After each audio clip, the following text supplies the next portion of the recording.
Well, hey there, sports fans. Just moving aside this Mustang for next week's video.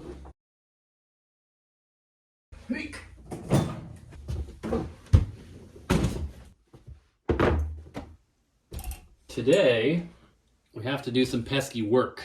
Today we're revisiting a old friend. A guitar that came through and got a bunch of work earlier is now coming in for a pickup swap. It is a late 70s Jean-Claude Larrivee acoustic guitar. Very lovely guitar. I put in the only pickup I had at the time, and the client is not thrilled with it, and fair enough. It's also ugly. So today we're going to be putting in an L R Baggs Anthem SL. Many of you will be familiar with Larrivee guitars. They are now based in Oxnard, California, but Jean-Claude started his career in Toronto, then moved to Victoria, and then to Vancouver. This case has a frustratingly tight strap that doesn't allow you to leave the lid open. I might switch that for him this time. Here's the pickup we put in before. Like I said, it's ugly. The cable is annoying. We could hardwire it to a jack, but since we don't love it, out it goes. Obviously, a Soundhole pickup is easier to install than other types of pickups, although this one I did have to modify because this Soundhole is smaller than average. Before we pull it out, let's give it the old college try through an amplifier so we can compare it to the L R Baggs once we're done.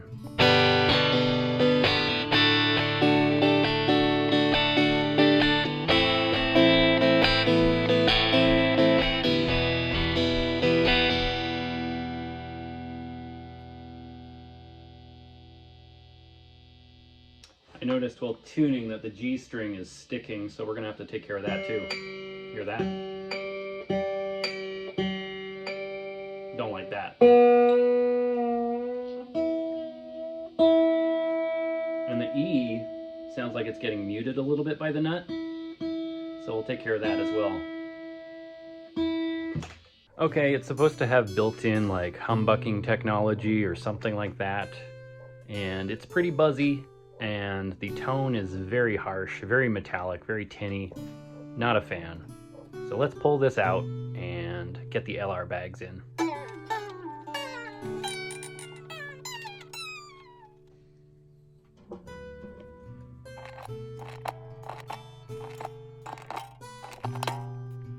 I have noticed almost everyone's using a K&K 3-element piezo pickup these days, and so I recommended that to the client, and he said go for it, but I was like, well, maybe you want to do your own research because I actually don't have much experience with them. And so that is how he came to conclude that the L R Baggs was the pickup for him. The L R Baggs pickup is both an under-saddle piezo and a under-bridge microphone, which is not something I've seen before. And they really make you commit because you have to cut the label to open the pickup package.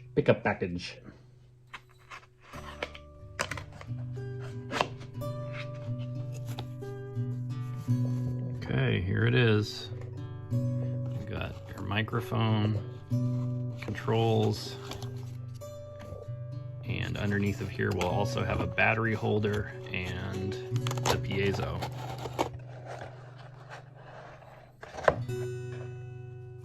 Battery bag, piezo pickup. I hate that we have to do this, but we're gonna have to drill out this hole for the end pin jack. There are no instructions included with the pickup, aside from how to adjust the volume of the microphone, which is right here with a specialized tool, or a small Phillips head screwdriver would probably do it. But the first thing we need to do is increase this hole size from 9/32 to 15/32, and we're gonna go through every size drill bit on the way there.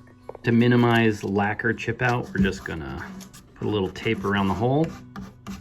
That's the reason we're going from one size all the way up through every size, is because it will chip and drill unevenly if you try to go through a big hole with a bigger bit.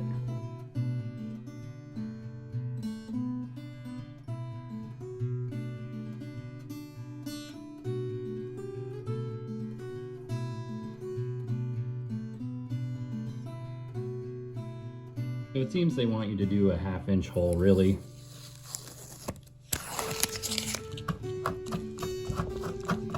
And then before we unwrap everything, we gotta make sure we got the depth.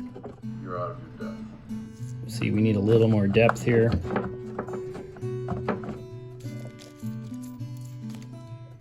Fit check time.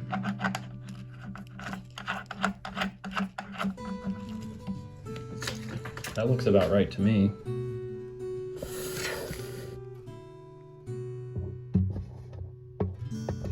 Turns out, once the washers are in place, I can back this nut all the way back up to the body of the jack, which is great because that means there's much less chance of it rotating loose. Next, we need a hole in the saddle slot, and we're going to use a 3/32 bit because that's the saddle slot size, and we're going to drill at an angle. Let me double check I'm not going to go into the bracing. Yeah, plenty of space there. Okay. And like I said, we're going at an angle like this.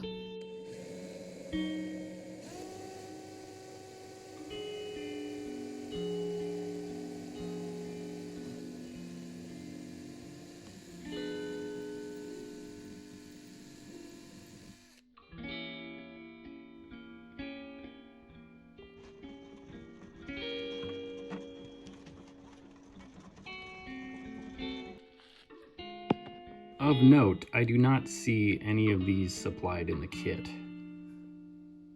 They're inside of the 9-volt battery pack. I'm going to start with the absolute easiest part, and I'm going to put in the battery sleeve, whatever you want to call this, and it goes on the neck block. Hashtag luthing. Okay, I'm going to put the wire retainer on the bridge plate. And, oh, they look like penises.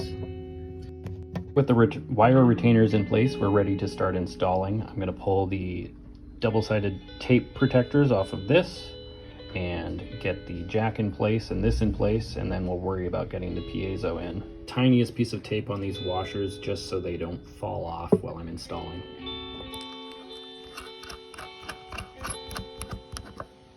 Not shown, but of note, you stick something through this hole. Hey, that's what she said. I used a small screwdriver when tightening this with a wrench. That way it keeps it from rotating inside the body and twisting the wires. Anyway, let's get back to it.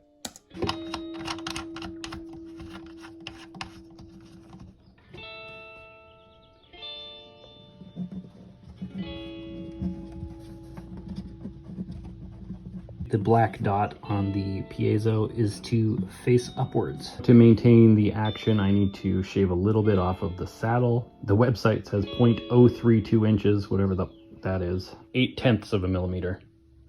Or about this much.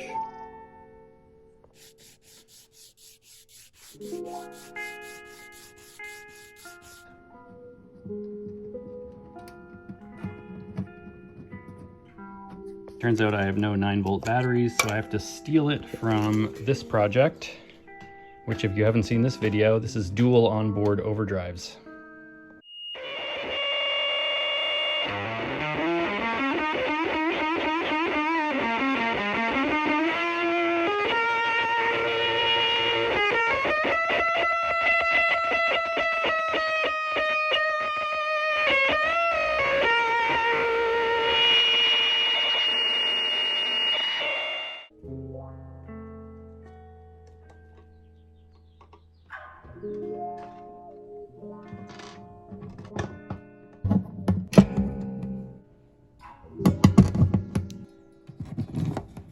Now I'm just going to widen the back end of this slot to keep it from clamping on the G string.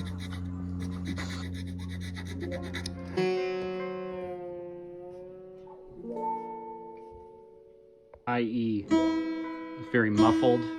We need to adjust the slot. Okay, it is time to do a auditory comparison between the Seymour Duncan pickup and the L R Baggs, and the contrast is quite stark. Let's listen first to the Seymour Duncan.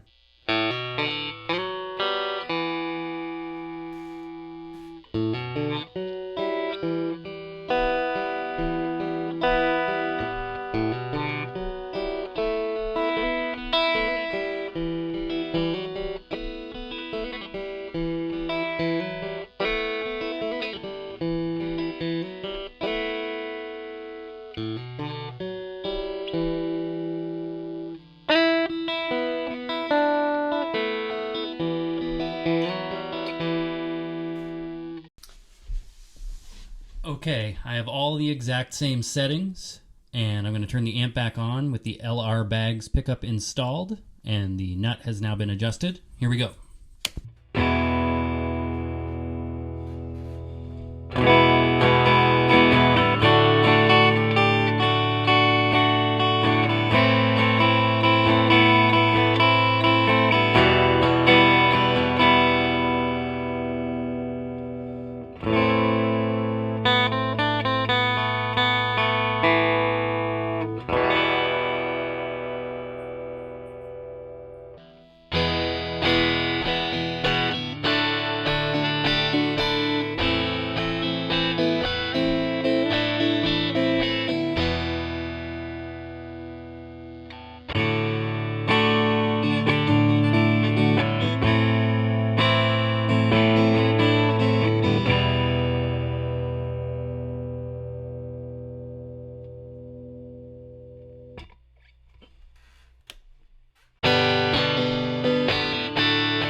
I have to wonder what percentage of that tonal quality is due to these nickel or whatever they are strings. They are acoustic strings. They're the Martin Monell or something along those lines. And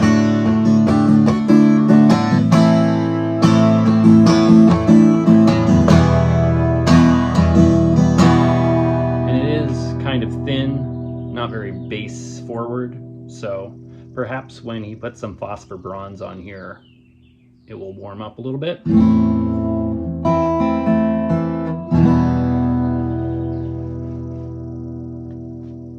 All right, friends, obviously the contrast between those pickups is quite large. It is almost 3 times the price for the L R Baggs, but the piezo / microphone sounds significantly better than particularly that Seymour Duncan pickup. We did use those Monell strings because they work well with magnetic pickups, but now the client can switch to phosphor bronze if he chooses. The Seymour Duncan pickup sounds scooped. There's no bass, there's no mids, and even the trebles sound like they're running through a filter, so they're compressed in a way. And on top of all of that, there's buzz. So I would say don't even bother with that pickup. Don't try it, don't buy it. Don't waste your time. Previously did use a DiMarzio Supernatural Plus Soundhole pickup, and I found it quite pleasant, but I put it in a guitar and sold it. So we no longer can hear that and compare it. So this is a short video because I was very short on time this week. I'm curious to hear what any of you think, if you've tried any of these pickups, if you've tried the DiMarzio Supernatural Plus, because I remember liking it. If you've tried this whatever it's called, the Soundhole pickup I demoed in this video, whatever brand it is, and had a better experience than I had. And do you think the L R Baggs is worth it? It's a $300 pickup, but at the same time you can buy the K&K for $200, and it's just 3 little piezo discs which you can buy for like 20 cents each. Presumably they're better than that, they're a higher quality disc, but I don't know. Seems like the kind of thing you could make yourself. I could be wrong. Maybe there's something complicated about it I'm missing. But this one includes the undersaddle pickup and a microphone and a preamp of some variety. It's powered. So it seems like you're getting more bang for your buck. Anyway, let me know your thoughts. And hopefully we'll get to something crazy next week. Maybe an 1870s banjo that I can't seem to find anywhere. Or possibly this electromechanical Rickenbacker. But I think this is going to take more than a week. Or possibly even this Japanese Dreadnought by Norma. I have some pretty sinister plans for this. Hopefully you'll forgive me. But seriously, where the is that 1870s banjo? Hiccup. So yeah, something much cooler, much older, and much different coming for next week, hopefully. But thank you for enjoying, liking, subscribing, sharing, all the crap. Have a good day.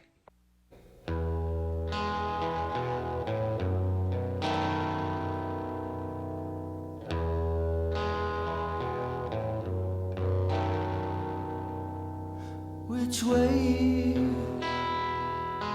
shall I take? Shouts a voice in the night.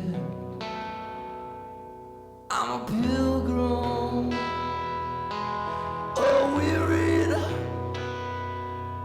and spent in my life, and I see for a palace that rests on a hill, but between us a stream lies stolen and chill.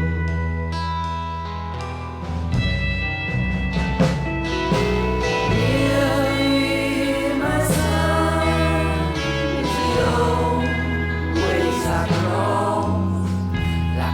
Rock out the black and more. It's crossing someone to the bright gold sand. It brings the water so safely for man.